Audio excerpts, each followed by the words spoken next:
James John, born in Badagry, Lagos, widely known as J Sounds. He started professionally as an artist in 2022. In 2024, J Sounds released his first single titled Adoni, featuring Official D Major. The song has showcased his lyrical skills and unwavering commitment to spreading the gospel through his music. He has shared stages with Akpekeola, Official D Major, Deborah Ajayi, Femi Praise, and lots more. He is known for his own dynamic ways of worship sounds, a fire-branded minister, and so much gifted with different genres of music.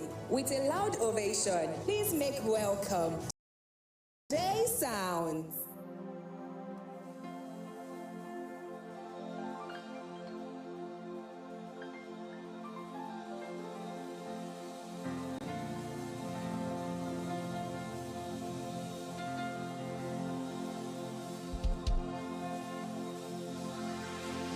Glory to God. If that is for Victor, well, that's fine. Glory to God in the house. Glory to God. Okay, that is for J Sound and that is for Victor Wells. Can we rise on our feet, everybody? Glory to God in the highest. Glory to God in the highest. One more time, glory to God. Can I hear people?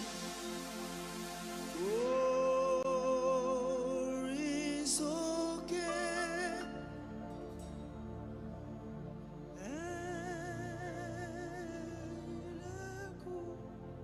Can I hear you sing loud?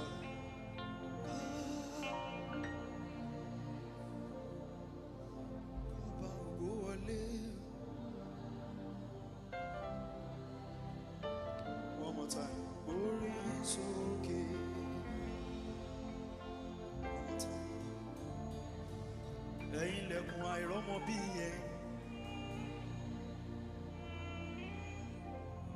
Kàgbé yín, kàgbé yín.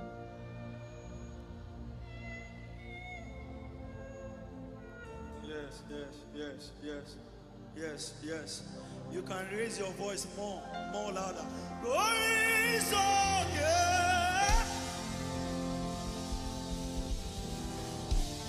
Ẹ̀yin lẹ̀kùn ayérayé. Oh my God. Kàgbé yín. Yeah. Ọba ògo wọlé. Be intentional, be intentional. God is okay. Be intentional, be intentional. Ẹ̀yin lẹ̀kùn ayérayé. Kàgbé yín, kàgbé yín, kàgbé yín. Ọba ògo wọlé. Oh, one more time. That is for the host of heaven. God is so good. Ẹ̀yin lẹ̀kùn ayérayé. Kàgbé yín o.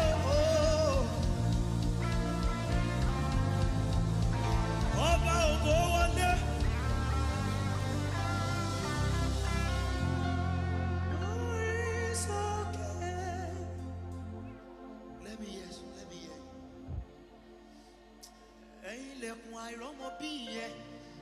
I don't know why I'm saying that one.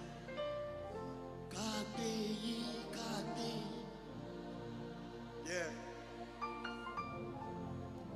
Koba ògo wọlé. Oh, it's okay. Ẹ̀yin lẹ̀kùn failure yẹn.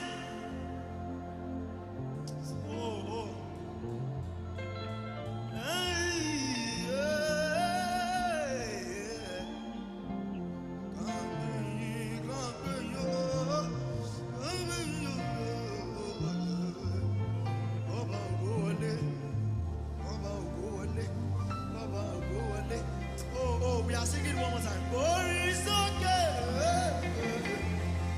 Be intentional now. If you are not singing it before, make sure you are singing it now. Oh, God, thank you. Hey.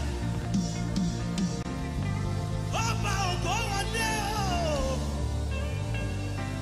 Hey, orí sókè. Hey, ẹ̀yin orí yín sókè, ẹ̀yin ẹnu ọ̀nà. Àní kí a gbé yín sókè, ẹ̀yin ilẹ̀kùn ayérayé. Kí ọba ògo Jèhófà ó wọnú ilé yìí wá. Ta ni ọba ògo yìí?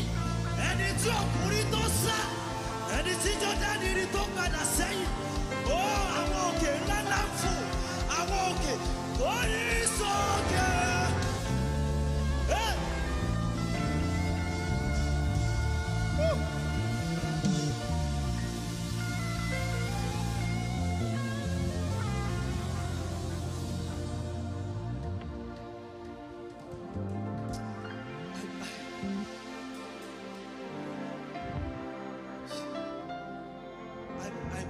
I beg you, don't joke with this moment. I beg you. I beg you.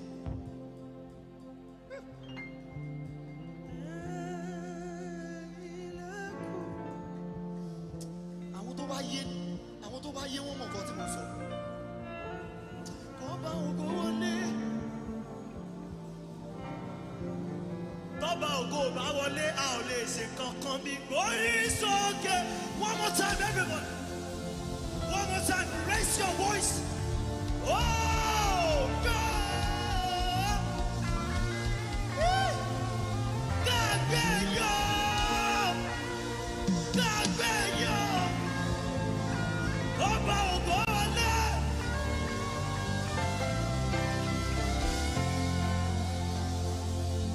Olúwa ń jọba lórí ayé o.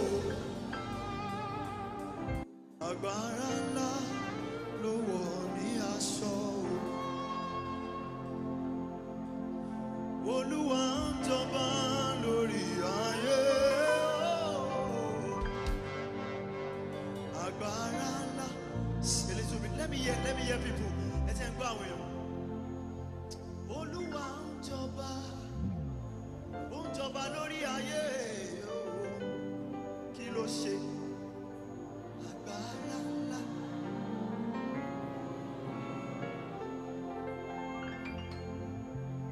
Olúwa tó fi mọ́lẹ̀ ṣaṣọ. The true worshiper can sing that one alẹ́. Ó jókòó sórí.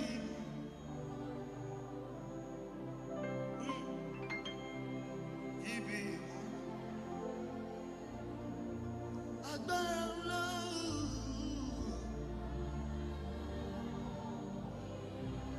Ènìyàn ìbá máa ìyanu wá wọ́ọ̀rẹ́ lórí àwa ọmọ ẹ̀dá. Ọpẹ́ yìí àtọ́lá ìró àwa yóò dúpẹ́. Àwa yóò dúpẹ́. Oore tó Olúwa ṣe, kò sẹ́nibọ́dì tó lè ṣe. Èmi yóò.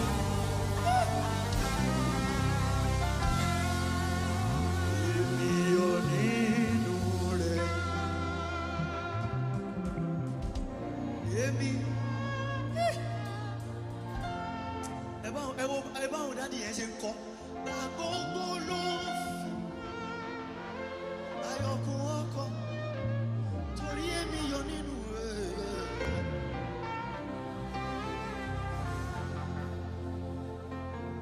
Ọkàn mi yọ nínú Olúwa torí ó jẹ́ iye fún mi. Òun rẹ̀ dùn púpọ̀ láti. Oh, oh, oh.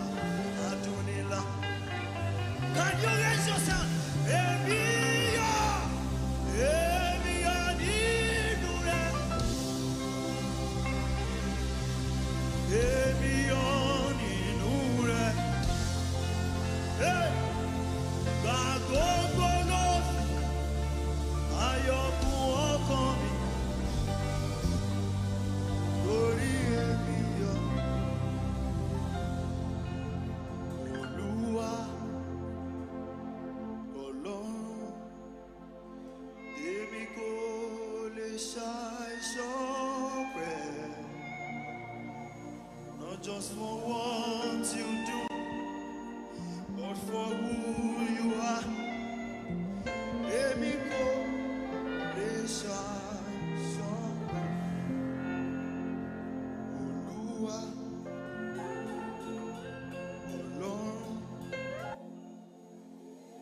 kò lè ṣàìsàn bẹ́ẹ̀. Not just for what ọgbọ́n orí mi gan lè gbé, but for who you are. Èmi kò lè ṣà. Àkìkìtọ́ Ẹlẹ́dùmarè, àkìkìtọ́ ní Jésù tó wá sáyé. Òun ló mú ìgbàlà, òun láwà fún ẹ̀dá ènìyàn. Kábíyèsí rẹ̀ Olódùmarè, àkìkìtọ́ lórúkọ tó pọ̀ rẹpẹtẹ, àkìkìtọ́ ní Jésù tó wá sáyé. Ó mú ìgbàlà, òun láwà fún ẹ̀dá ènìyàn láyé. Kábíyèsí Olódùmarè.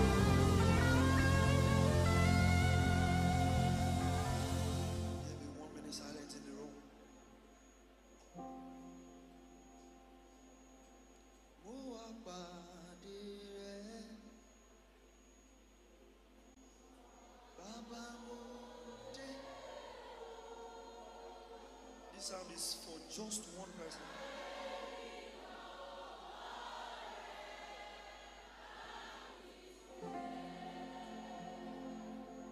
Mo wá pàdé rẹ, Bàbá mo dé. Ayé mi dánwò rẹ bàbá.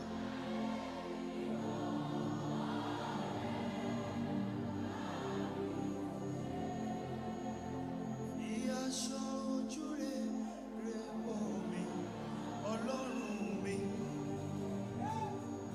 Aráyé retí. Ọdún yìí lọ Jésù, ọdún yìí lọ bàbá. Omi jẹ́ ojú mi ń bẹ̀.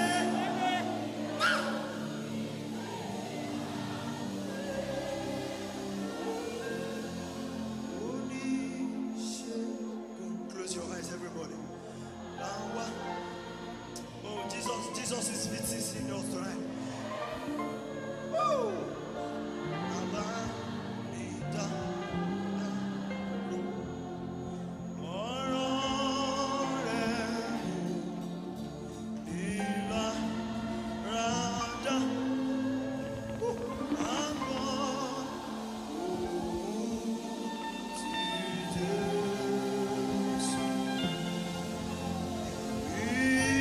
Ìhòòdìlú lórí ìṣẹ́ra.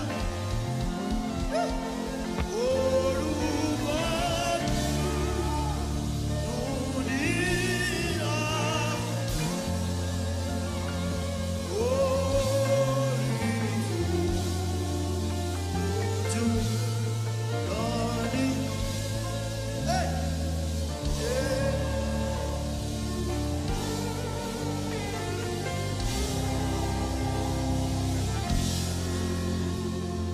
For everyone under my sound, can you stretch forth your hand? For everyone under my sound, I want to teach you this song, and I believe that I think we all know this one. Only the string. I want to hear everybody sing loud. Ọlọ́run wa bí o. Bàbá wa ràn mí lọ́wọ́. Ó ní láti ràn mí lọ́wọ́. Èmi ò lẹ́ni ibọ̀dì níwọ̀n ìgbà tí kò sẹ́lòmíràn. Yeah, someone understand that assignment. Mo ní láti. Bàbá wa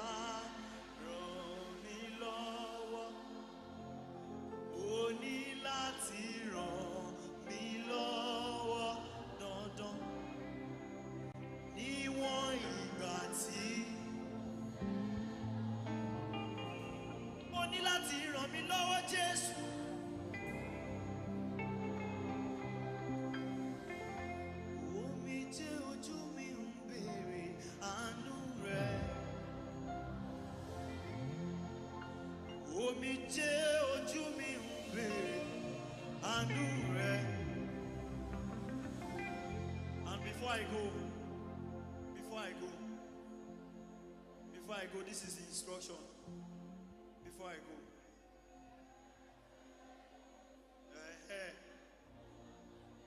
I know people are hungry for this session.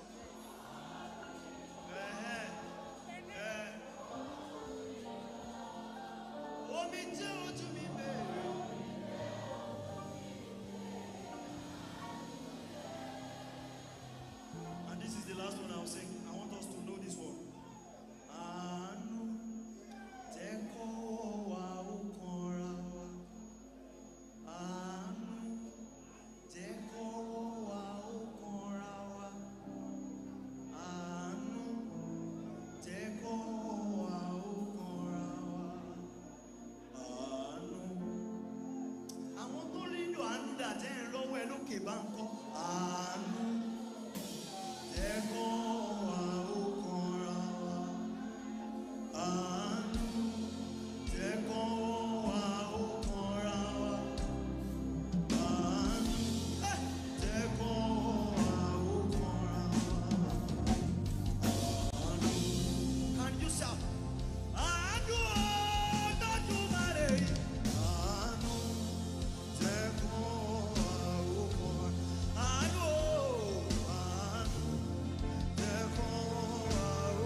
One more time.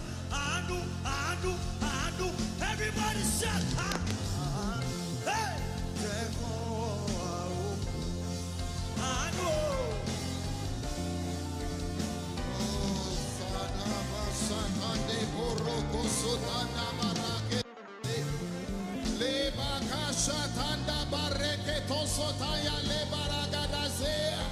Can you sing it one more time from the bottom of your heart tonight? Come on.